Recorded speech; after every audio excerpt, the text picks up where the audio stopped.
You said, quote, "We have sex twice a day. After the sex, we hit the steam room and sauna." Donald Trump.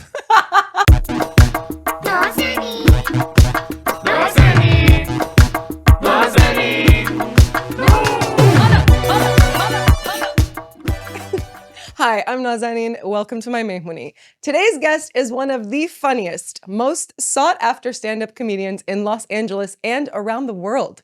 You've seen him on tour with comedians such as Theo Von and Maz Jobrani. You've seen him on screen in the Mad TV reboot, on True TV's Comedy Knockout, and in films like Argo and Jimmy Westwood. And fun fact, he's an avid fisherman. He's comedic assassin Amir K. Nazanin Sana. What an intro. The most sought after. Who's not busy on a Wednesday comedian. No, let's be real. You've just been on a fucking world tour. Oh, well, sorry to bother you. Oh, sorry to bother you. Nah, staying busy is nice. Yes, thank you for coming. Thank you. Cheers coming to our my chai. company. Yeah. Merci. Cheers to chai. Thank you. Have a little, pause for a sip.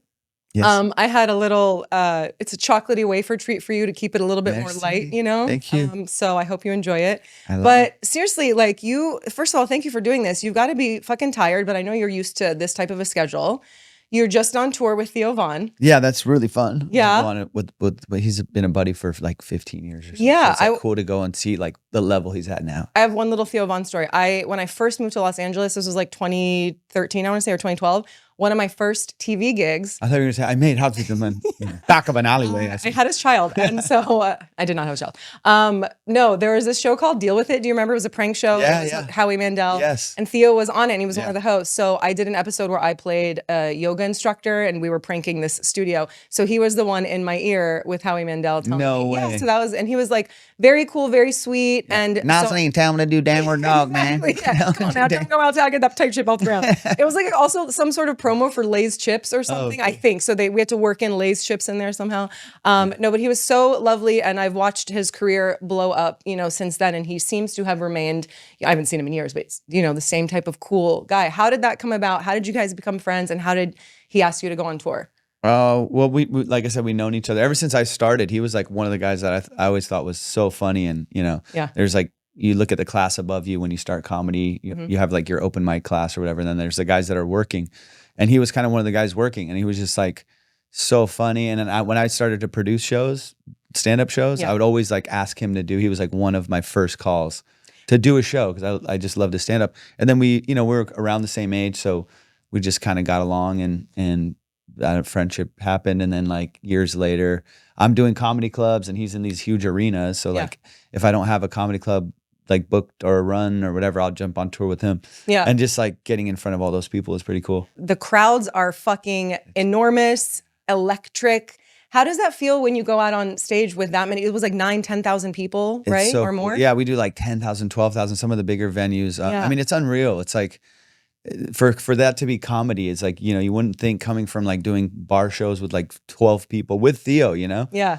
Like I always say that, I'm like, dude, we used to do these shows of like 10 people, 5 drunk guys that didn't know a show was going to happen. Like right now. Yeah. And then I think, yeah, they're way more drunk than whatever we I wanted experienced. to bring you to, bring thank you you. back to nostalgia.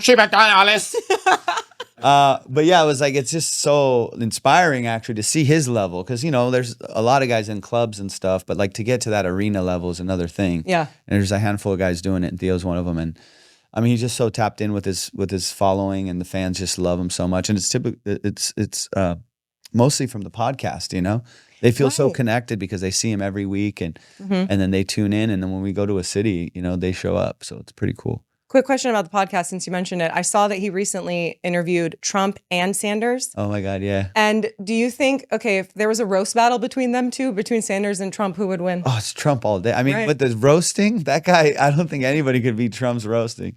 He's incredible. I I mean, feel like he's dropped dude, off the though guy's these a days. comic. I mean, he's a He comedian. wants to be a comedian. Yeah, You yeah. know, for so sure. like his roasting ability, and he'll just take shots. There's no like holds barred. I think he would win. But Sanders, if you put the mittens on, I think he would. And he just sits there and What, he was delivers those sitting here right now? one-liners. Yeah, he's like ready for battle. I think the people and the billionaires and the billionaires and the trillionaires. That's Bernie? That was a good impression. Yeah. I Yeah, that's actually. Wait, love hold on. Bernie. You do a Biden that's very similar, but just less. Yeah, they're all the same. Yeah, I mean, once you pass 70, it's kind of all, come on, man. That's my Biden. This is my Biden. Come on, man. And then, Welcome to the Mammonie, Nazanin. Come on.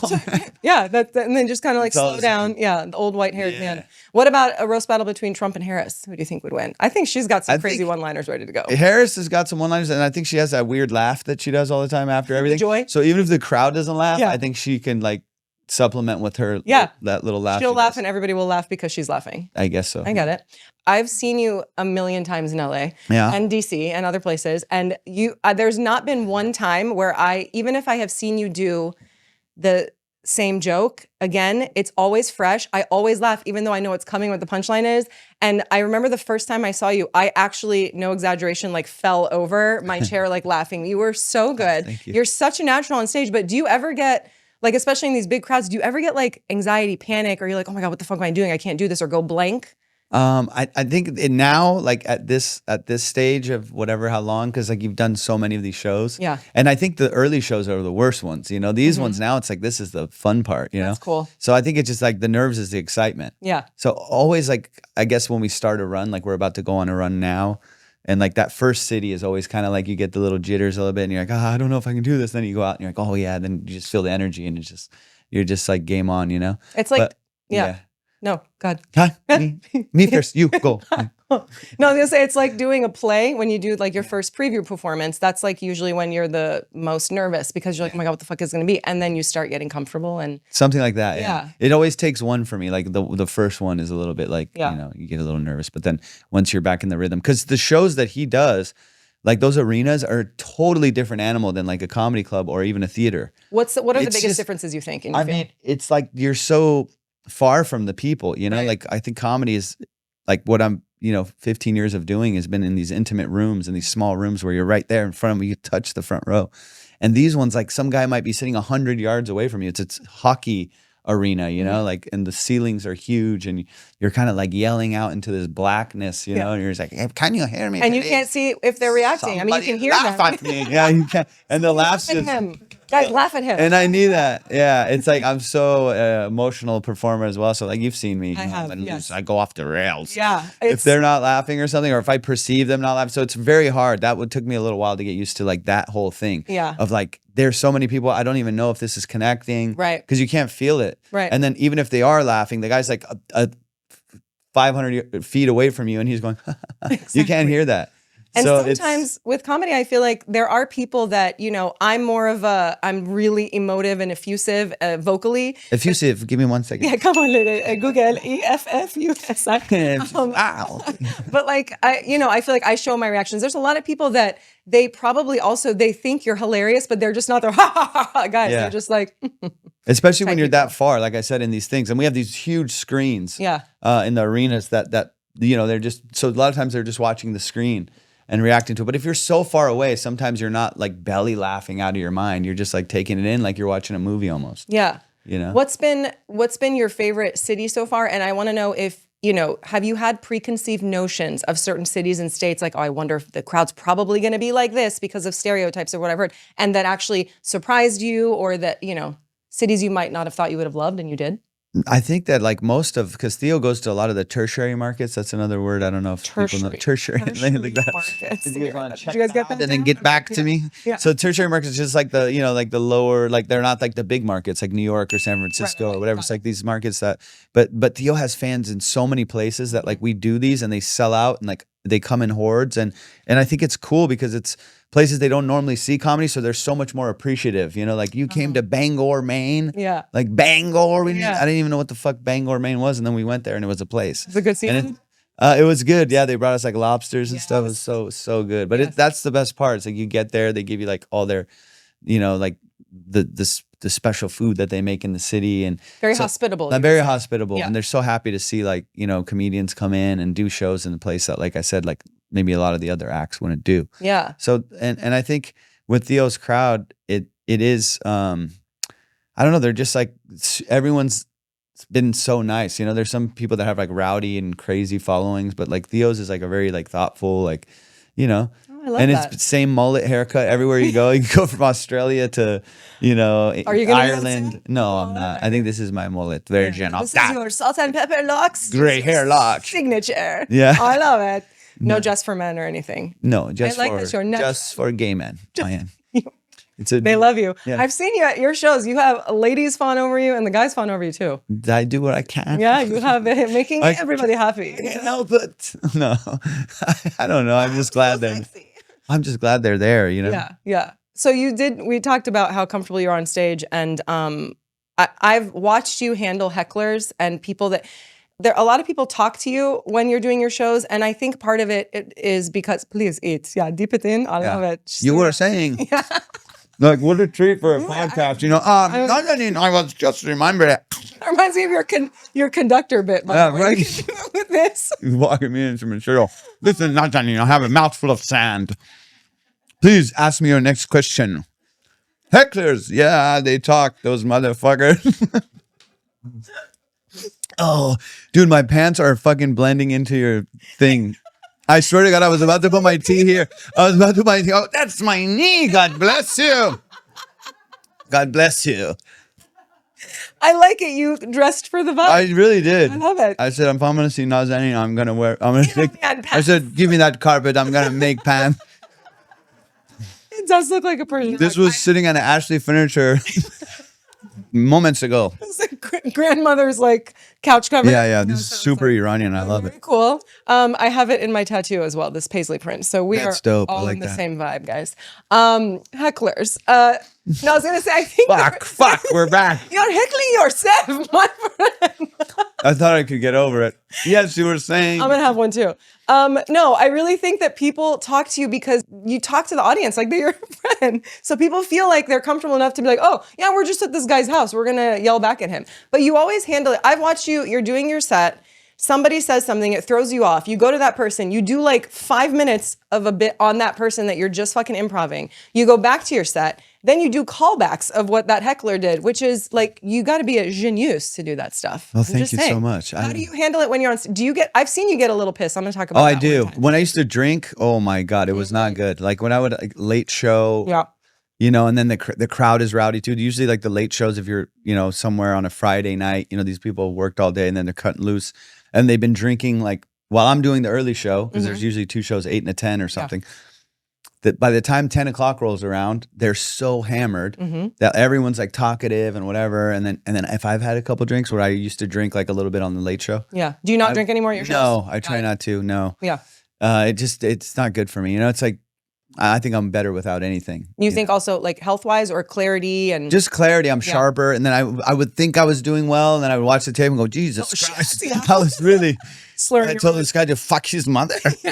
Like, It's a normal Friday. Yeah, no, I would say some crazy things. Maz saw it in for years when I was touring with Maz. Like, I was just the feature act, so I was like, oh, it's Maz's show. Let him do his thing, and I would get shit faced by the second show. I was like, yo, fucking piece of shit. Yeah. And they're like these older Iranian guys are going, what the? That's and they're just really waiting for good Maz. guy. They're like, Yeah. I brought my grandmother. Okay. Yeah, but you know, I learned over time that like, yeah, you're probably better without it. I always tell like up and coming comics too, like, hey man, just try to, you know, a lot of people use it as a crutch. You get nervous and you drink and you're like, oh, I'm going to be loose. And I used to think that too. Right. And like 1 out of 10 was like amazing. You know, you're like, oh my God, I was in the rhythm, man. I was in the flow of it. Yeah. And then all of a sudden you're like watching the tapes and you're like, oh, maybe I wasn't as connected as I thought. Right. Because you're, you know, and you never want to be disconnected from your audience, whether you're smoking a little bit of weed or whatever. Right. You know, you want to be on like where you're not the only one laughing at your own shit. You want to meet them where they're at. Yeah, or not just whatever. You want to bring them to your world, but also have it to be where you're not on this different plane that they can't even get to. You know, Right. you're like, I don't understand, man. You're way too messed up or whatever. You were performing at Tenon's birthday show. Oh God, those shows go way too long. I- Tehran, if you're watching this, cut the show short. I don't give a fuck how old you I are. think it was like a 24-hour marathon. Dude, those ones, I went on, I think 4 hours into. You did. Because I love Tehran, but Yes. he'll be like, Amir, you come in, man. You can go on whenever. And then you end up being there for like 3 hours. Yes. I remember that one. It was just a few months ago. Yeah. And I just remember there was, I was like in the second row. So I was like right up everyone's nostrils. Yeah. And the front row was this like family. And they kept talking and they kept like talking to each other and then getting up and going to the bathroom and doing God knows what. And then I remember Russell Peters came out. and they were heckling him. And then Russell stopped. He looked at him. He goes, "Wait a minute. I know who you guys are. You guys sued me." So the wife keeps looking at Russell and like talking to him. And again, I don't know why people think like this is not your time to come talk. It's the comedian's time. So she's like saying things, and I don't remember what she was saying, but it was annoying. And I just remember being like, "Oh my God, when will she stop talking?" And then so Russell, she said something about dog or house or something. And then Russell looks at him and goes, "Oh my God, I fucking remember you guys. You guys tried to sue me because my sweet little dog, you said, attacked you when all it did was run up to you and try to play with you. It was this family. And it was some family where he was even trying to buy a house from. And so, or they were trying to buy a house from him. And it was just so crazy that I was like, well, of course, the people that tried to sue you over a dog are sitting in the front row and heckling too. Like, it was crazy. And I gotta imagine like that shit, like that's never happened to you when someone actually comes and is like, It was a cat, but very similar story. kicked my cats. Do you have a thing that you, because I feel like that night is the night where there was all these people, because by the time you got out, a lot of people were very drunk. Oh, sure. And so they're just kind of yelling things out at you too. And I saw a little bit of a flick. You were about to flip into like fucking with them, and then you kind of caught yourself. Are you aware that you're doing that? That you're catching yourself? Yeah. Oh, is that you? Kush, is that you? Hello, سلام عرض میکنم. Oh, shit. Sales call. Sales call. Bye. So I was gonna say, are you aware that you're, oh God, I gotta watch it. So I don't lose my shit on stage with these people. Sometimes, yeah, like I've caught myself, because like I said, I watch my sets periodically. Yeah. Because I'll record, the stuff, and then sometimes I see how it is, and I don't know. Sometimes it gets a little weird, and then I don't want to be like preachy on stage, about like, you got to respect the comment. They're just there to have fun, and sometimes they don't realize they're doing it. Yeah. So there's like ways to handle it. You give them enough rope to hang themselves eventually. And then there's like tactful ways to do it, as opposed to getting angry and where a younger me maybe would have gone that way and like sacrificed the show for the sake of like reprimanding one asshole that's drunk. Yeah. You know what I'm saying? So it's not worth it anymore to me. Yeah, like it's actually to dive bomb the show because one guy was whatever. And, and in the past I would do that and I'd be like, I'm a comedian, man. Yeah. Like, you must respect me. Yeah. Like, know, it's just like, what am I doing? It's now like, you have the foresight to be like, yeah, it's now not and worth it that's to probably ruin what the whole set. it's probably what you saw there it wasn't worth it. It wasn't worth it. And a lot of times on those like Middle Eastern themed shows and stuff, there's a lot of people that, they've come a lot and then they always want, and for me, maybe it's I don't know, I just have not a negative thing, but it's just something that I have inside me that I'm like, oh, because when I used to tour with Maz, I got that feeling a lot where they're like, they just want me to do Iranian stuff. And I feel like I'm more than just about talking about Iranian stuff. Like, yeah, that's a part of me, but I'm also like, all this other stuff. And I want to talk about that. Yeah. I don't want to just be like, guys, you're Iranian. And what's so funny about that? Look at that accent. It's funny. Like I'll be in like Little Rock, Arkansas, and like one fucking Iranian guy or girl comes, and then like it's all white people or like a mix, and then the one person like, you didn't do any Iranian like these people don't even know what the fuck. I saw that heckling thing where the girl was like, do a Persian. Yeah, like that was in Atlanta, and like I'm having a great time. Everyone's having a great time. And with whatever material I chose to do that night, and it's like sometimes I'll change it. I'll do different acts all the time. Yeah. And that night I just felt a certain way.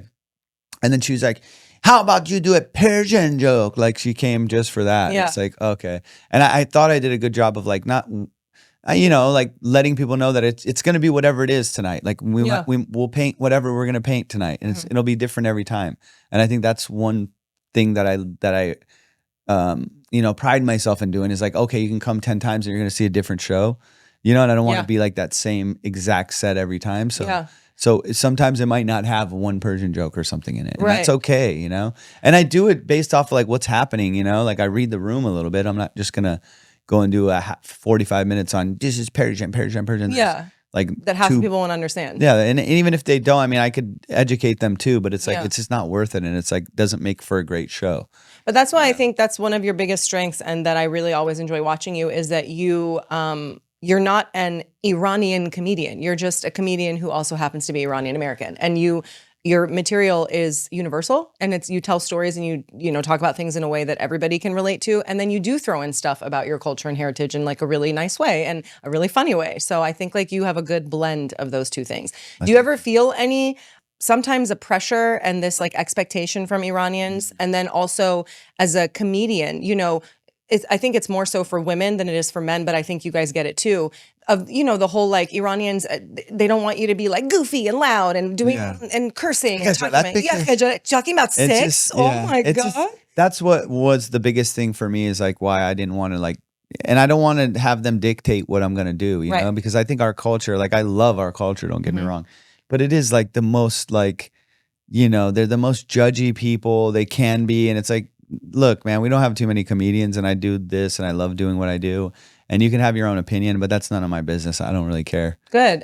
So like it took a while to get there, because like you're just looking and every guy in the crowd's your dad, Like I'm like, oh, okay, this guy, uncle. Hey, you're disappointed too? Welcome to the party, motherfucker. Like, I don't give a fuck. Yeah. Like, so that's why I would go extra hard on those people. Like that's what Maz will tell you, that I would go extra hard, because I would like literally see like these are all my dads, these old guys that are like looking at me weird when I'm talking about some topic that they think is inappropriate. Yeah. But it's like, dude, we don't have that. And so I don't know. That was like that was the biggest thing for me, was just, let go of that. Let go of that. And also there's so many Iranian Americans, that like we were like raised here. Like, I was born in Iran. Yeah. But like I was raised here, and I feel very American. And there's an experience in that I want to share with people, that like, hey, this was my thing. I grew up around a lot of Mexicans. So this was, this happened. And so I want to share all those things that are me. And I think it would be disingenuous to like talk about all this Iranian stuff that it's kind of foreign to me a little bit. Yeah. I wasn't raised around 1,000 Persian. I didn't have a bunch of Persian friends. So that's not,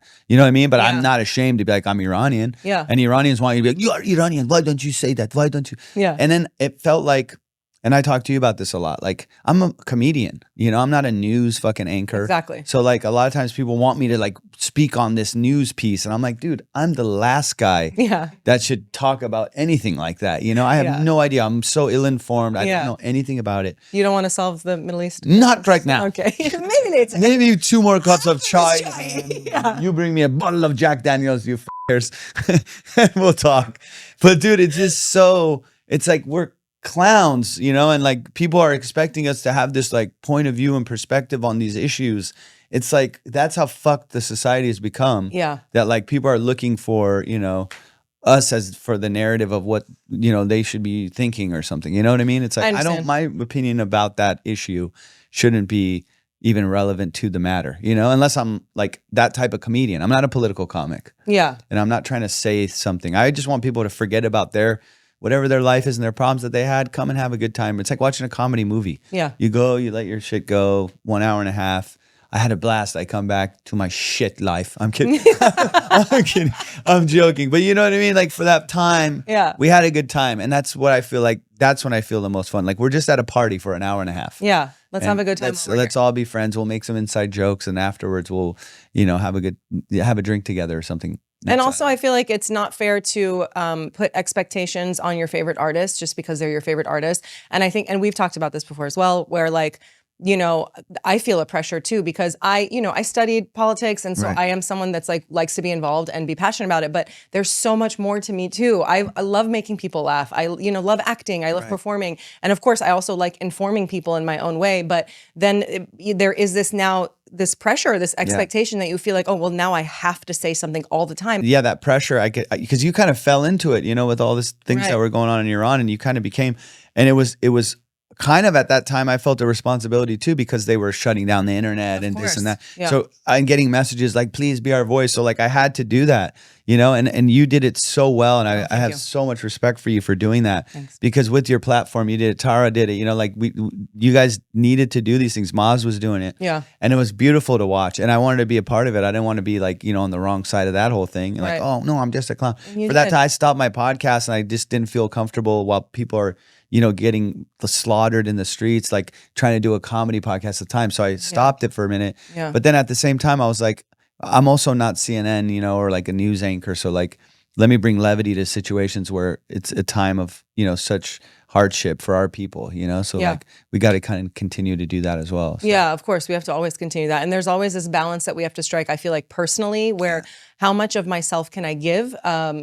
And that I also have time and room for myself and the other things that I need to do to like live and actually work. And, Right. Real quick, I actually want to touch on, before we get to, your method and stuff, like, do you remember when you came over from Iran, and did you have any preconceived notions of America when you were in Iran? Did it disappoint you? Did it live up to expectations? What was that like? Honestly, I don't think I knew what was going on. I was 5 years old or something. I didn't know Yeah. I didn't know the magnitude of like, hey, we're moving. Like our whole life is getting uprooted and we're moving. So Was there a catalyst for you guys to move? I think, yeah, it was. It was like we had we had lived in a building previous to the last place that we lived before we moved here, Mm-hmm. and the landlord, when the Iran-Iraq war was going on, like a bomb had hit their building, Mm-hmm. and so they lost like a couple. I don't know if it was 1 or 2 kids, but I do remember like them wailing, and just like that was one of my earliest, like these early like core memories, or like memories. usually traumatic memories. Yeah.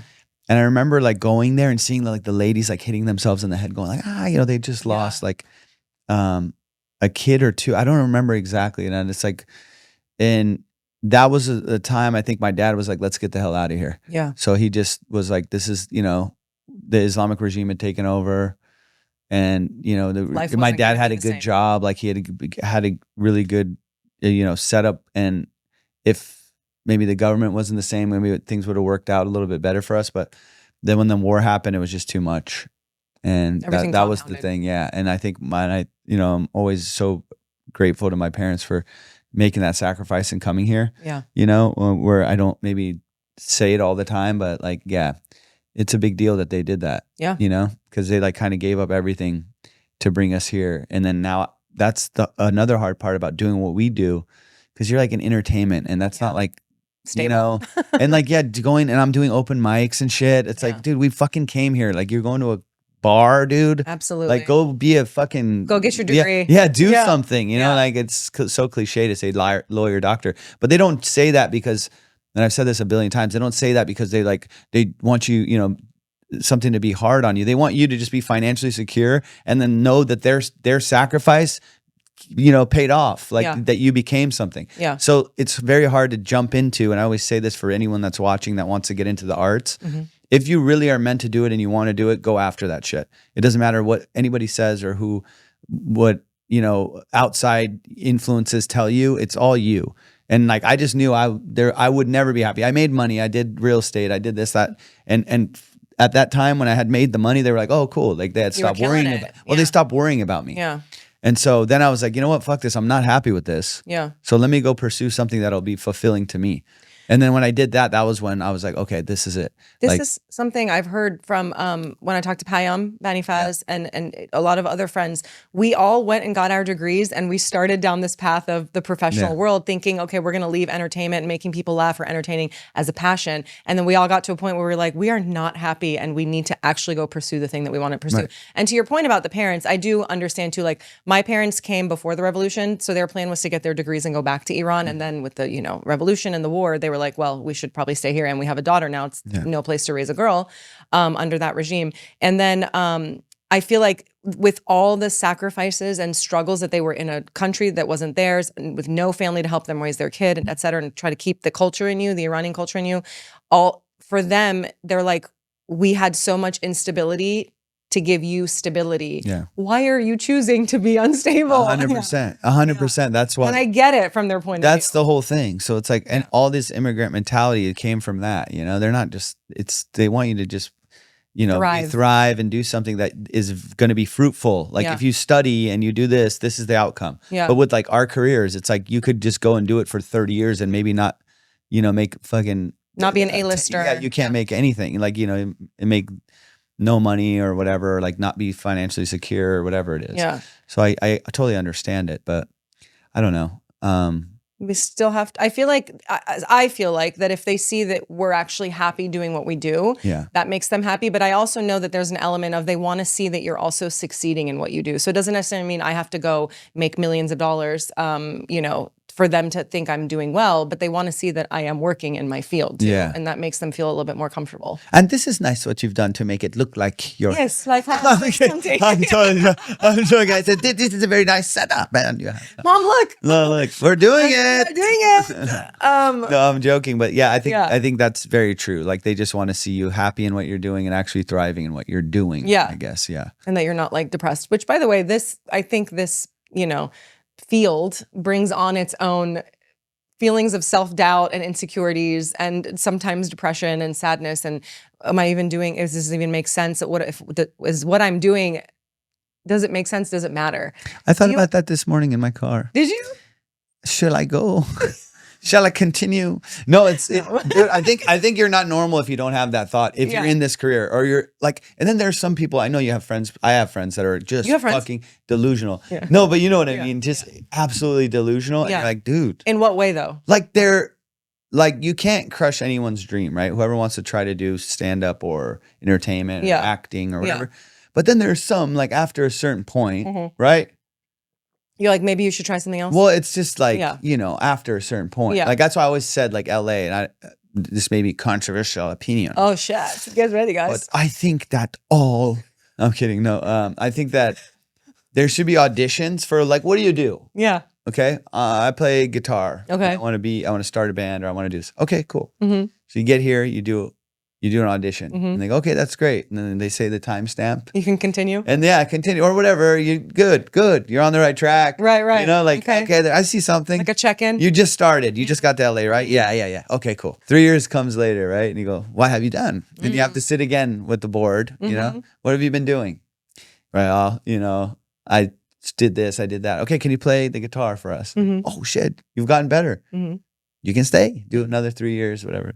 But if you're just shit, and then continually shit, and then you you know, like there's people that come here and they just get caught up in a party, and every night they're going partying. And what are you doing here? Yeah. Why are you fucking taking up the parking spaces? What are you doing? Get the fuck out of here and move on. Yeah, you're not gonna do it like this. This is very hard work to do any of this sort of entertainment thing. So if you're not putting in the effort and making this happen and creating content, or getting up on stage and doing that, get the fuck out of here. That's what I think.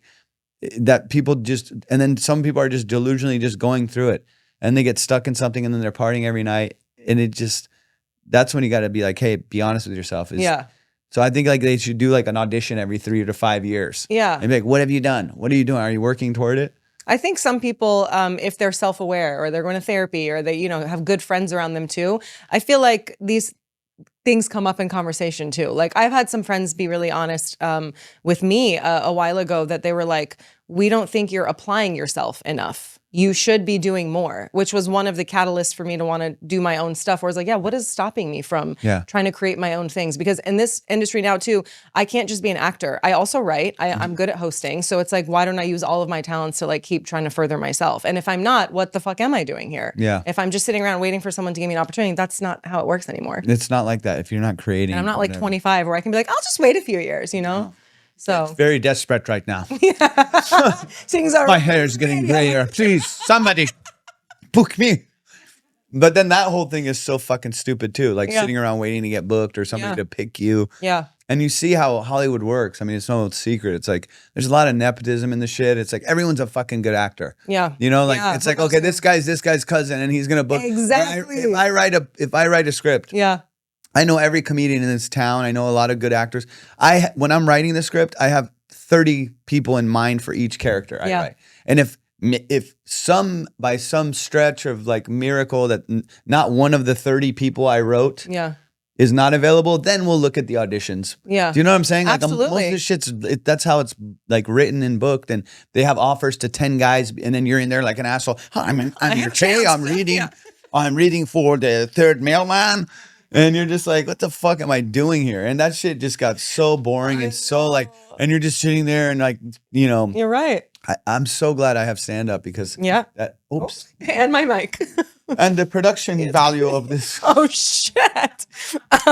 It's top notch. But anyway, you know what I'm saying? Yeah, no, I have a friend that works at a production house right now, and he talked to a few of us actresses. He's like, I don't know how you guys are going to get booked lately, because he's like, I'm sitting in on all these meetings and all I hear is like, oh, so-and-so's cousin is friends with, I don't know, whatever, some big name. We'll just ask her to do it. Totally. So and they could do it too. Yeah. It's like they could do it too and you can do it too. There's so many actors that are good actors here.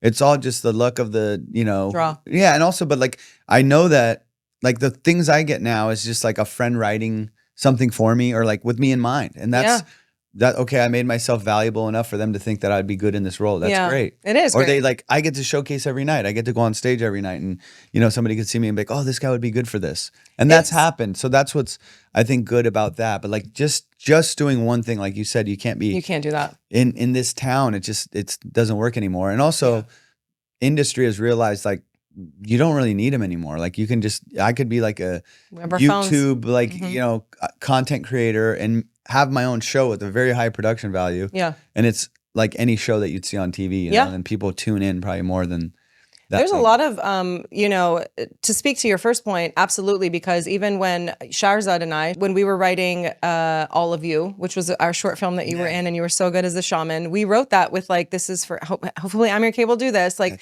like same with Bad Status before that. It's just like, that's the good thing that happens. And I always, I feel like we have a good community around us where we are all kind of thinking of each other for certain things when people have projects, which is a plus. And that's how we should do it. And especially as Iranian Americans in this industry, we're already, I think the latest census thing on us in Hollywood is like we make up 0.8% of TV, which is not even one person. So we haven't even made it to one But they person. do all this like inclusivity, and then like Iranians like, no, but not Iran. Yet. Not it's you always guys like, wait yet. your turn. I feel like for us, it's like, no, not yet. Wait your turn. Like, just be happy that you're coming in at all. I mean, it's just like that. That's why you got to just create your own and make your own way, so you're not waiting for someone to pick you, because it's like up to you now. I have a question. It's like what? Yeah. I want you to be really honest. Yeah. Just don't think. Just say your answer. Should I do stand up? No, I'm kidding. I'm joking. No, I swear to God, I didn't think. Yeah. I just said no. And I say that because it's so hard. It is. And it's not like, it's like, do you want to dedicate the next 10 years of your life? I mean, like, do it. I know, it's if hard. you want to do it for I just get so, because people don't realize what it takes to do. And I'm not trying to like say I'm some hero.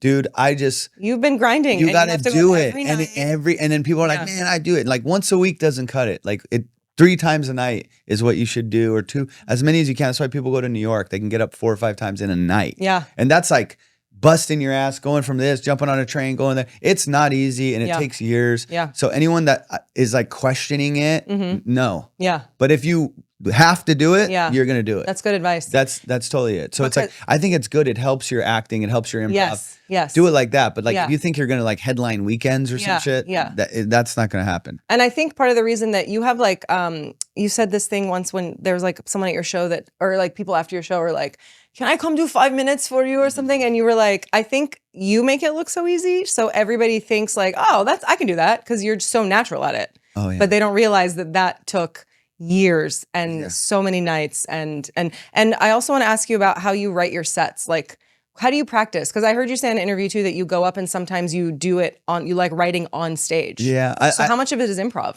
A lot of it will be, but like, it's funny because like you'll take I used to write like really like written stuff when I first started. Yeah. And that was like, okay, cool. But then once I got more comfortable on stage, and then I got to be like how I am naturally, like off stage, then it got to be like, well, I could just take an idea and write on stage, you know?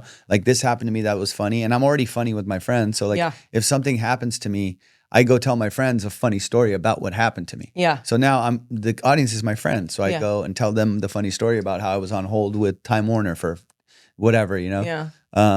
I'm just thinking of that's smart. Even though Time Warner's probably not been around. I don't think they're around. I'm dating myself. Spectrum. Spectrum.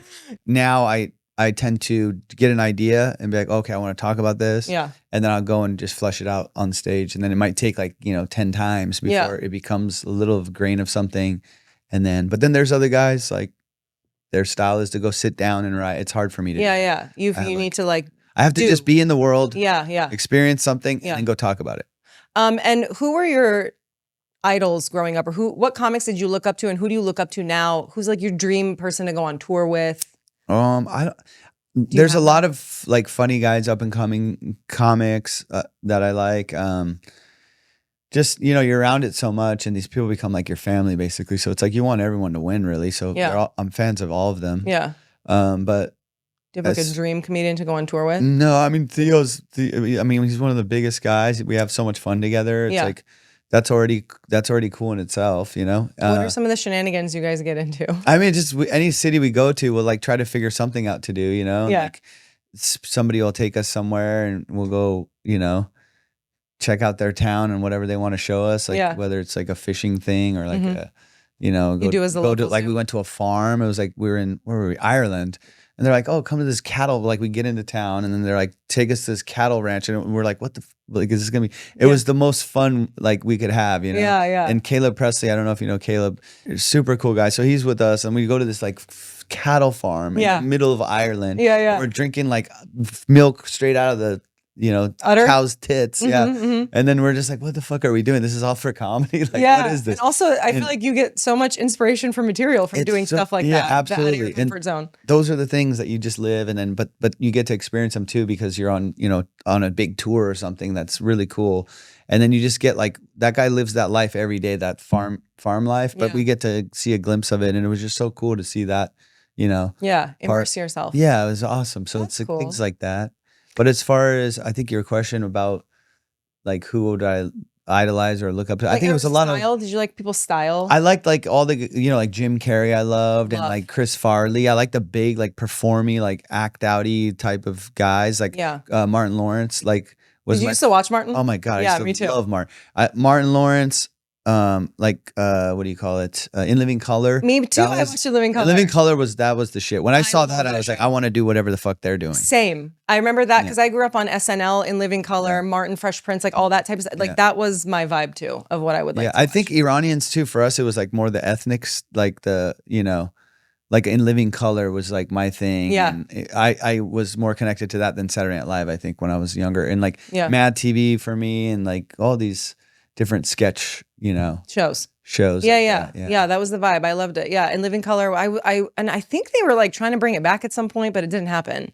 They did. I was actually Did you? Yeah, Julie Ashley. She was actually the cast director that booked me for Mad TV. Mad TV. Okay.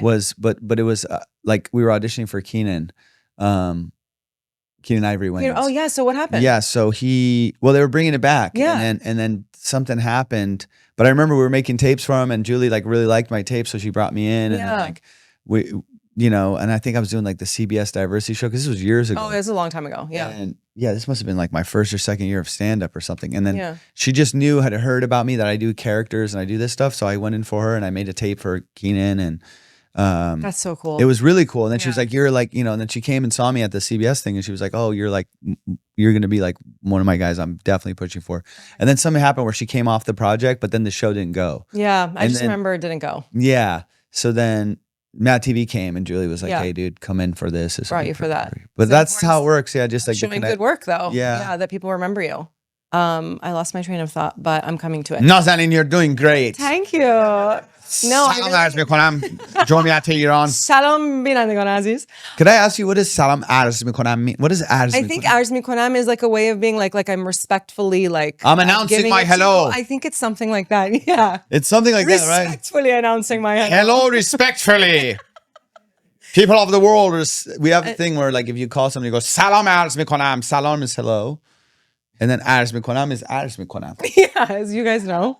Which I don't know what it means, but I've always Yeah. you always- I think I've always contextually thought that it means like, oh, I'm just like respectfully giving you my hello. Yeah, we have a Salam arz mikonam, salam arz mikonam. instead of disrespectfully. I watch a lot of roast battles because I love Comedy Central roast battles. And I was wondering if you like them, and also could you roast me a little bit? Yes, you look like shit. Thank you. I'm just very new at this. No, Perfect. yeah, I think they're fun. Roast Yeah. battles are fun, but it's always like when it's done in jest and fun, not like really serious. You know? Some of them get. Yeah, some of them totally get when it's fucked like up. too like on the nose. I think is like whoa, Do you remember bro. the one where I think is his name Steve-O? It's Steve-O. Steve, okay. And I can't remember who the comic was, but they were like, and you should kill yourself. And I think he had like a suicide. And I was just like, I feel like a little too far even yeah, for comedy. that's a little bit too. And you could see in his face that he got really upset, and I felt so bad for him. I was like, that's not cool. But other than that, I think the roast battles are like fucking fun to watch. I don't think they're gonna make it in roasting. Well, then she goes, I couldn't handle it. They talked about my puppy. I was so sad. Yeah, I think that. Yeah, you they're- wanna they do could be one? Fun. I don't know, man. As a comic or on the receiving I end, don't think so. I don't. Yeah, I don't. Yeah, it's. I did them a long time ago. Like it was like I've done like the roast of somebody. Like they did some MMA fighters that we would do this like thing where like it would be like a different MMA fighter every time, and Yeah. we'd roast them. I had a lot of fun doing it, but I don't know if I. You know, yeah. It's cool. I do it in stand up maybe. Yeah. Okay. to people. I want to end with just a couple questions that I actually wrote down. Okay. But it's kind of like finally a something game. prepared. Not You this just made it fun. so easy to like have a conversation. I didn't even have to look at my questions. You're too sweet to me. Okay, so this is, I'm going to say, I'm going to tell you something that I heard you say in an interview. And then you tell me who you were talking about when you said this. Okay. You said, quote, "We have sex twice a day. After the sex, we hit the steam room and sauna." Donald Trump. Close. Wait, we You say it said again? someone was talking to you about this person and you were like, yeah, we have sex twice a day. And after the sex, we hit the steam room and sauna. I have no It idea. was Theo Vaughn. Oh, hilarious. Sorry, Theo. I think I let all of our secrets go. Nima was asking you what you guys do to unwind after your show. Oh, and you were hilarious. saying we go and Fuck. have sex. Well, Yeah. I'm off the tour. Yeah, time for more sex. What's the movie you watched before getting into stand-up that you said made you want to do stand-up and be a part of this culture?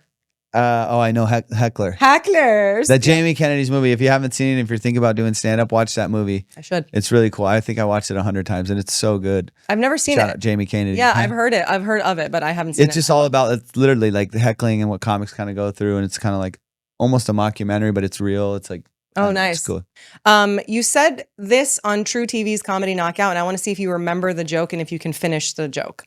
You said, quote, "I look like Wolverine's gay French cousin who..." What? I do not remember that. Should I say it one more time? Yeah. I look like Like Wolverine's gay French cousin who... Sucks. Yeah, close. Gets his chest hair waxed. Oh, okay. Yes. And then, Sorry. what word did a heckler yell out to you when you were on stage talking about your ayahuasca experience? You were talking about it and they yelled something out at you. And you were like, no. You're a stalker, huh? Yeah. She goes, and what was the color of your underwear last night? I don't know. Diarrhea. Oh, yeah. Okay. Something I about remember. diarrhea. Yeah, Like, that's true. And That's you true. were like, I didn't have that, but Oh, yeah. I do remember that now. if you could commit one crime and get away with it, what would it be and why? Oh, my God. If I could commit one And get away with it. Probably, I mean, it's going to be a cheesy one, but rob a bank. Yeah. I would rob the fuck out of a bank. And take all the money. And I would just be like, welcome to my world. Would you tell people I said, that you have the money? overdraft my ass. Wait, would you tell people that you have the money or you would keep it No. a secret? I would totally keep it a secret. Okay. How would then we? I feel like we'd start finding out by like, Yeah, I'd be like, Oh. look under your pillow. open your door. Oh my God. Tooth fairy Thank visited. And I would be like, And the last one is, if you wrote an autobiography, yeah. what would it be called? If I wrote an autobiography, what would it be called? Be funny, probably. Be funny? Yeah. I love that. Amir John, it's been really good talking to you, my friend. You know, I wish I could say the same. Like, oh, you're roasting me? Okay, Yeah. cool. That was a joke. He actually really I likes did me. it. Yeah. I always was It's his dude. bit. No, but I always- Nazanin, it's always a pleasure to see her. Always a Can I pleasure. tell you guys, she makes me happy every time I see her. And she's a beautiful human being. And also, she's doing so much for Iranian Americans everywhere. And continue supporting her, please. you're very She's sweet. absolutely amazing. Her sister is absolutely amazing. Yeah, shout out Nilüfer. Shout out Lil Fat. I'll see you in DC, girl. Oh my God. With the No, rowdy ass friends. Always rowdy ass friends. And I'm gonna say it on camera so that we hold you to it. Okay. Amir said that we can't, because he's an avid fisherman, that we are gonna go film a segment with him. He's gonna teach me how to fish because I've never fished in my fucking life. And I think it would be really fun to go out. It would be fun for you, not for me. Yeah. This section will be called Overboard. No, I'll take it. We won't. We'll fish. We'll fish. No, Yeah. we'll do it. We'll bring Iranians back on the boat. Yes. I Yeah. like it. I love it. Thank you so much for coming. I I love really appreciate it. Thank you for coming to my Mehmuni with Amir K. We'll see you next time. Bye, guys. Bye-bye. Cheers. Cheers. Wow, you're amazing at this. That was great, guys.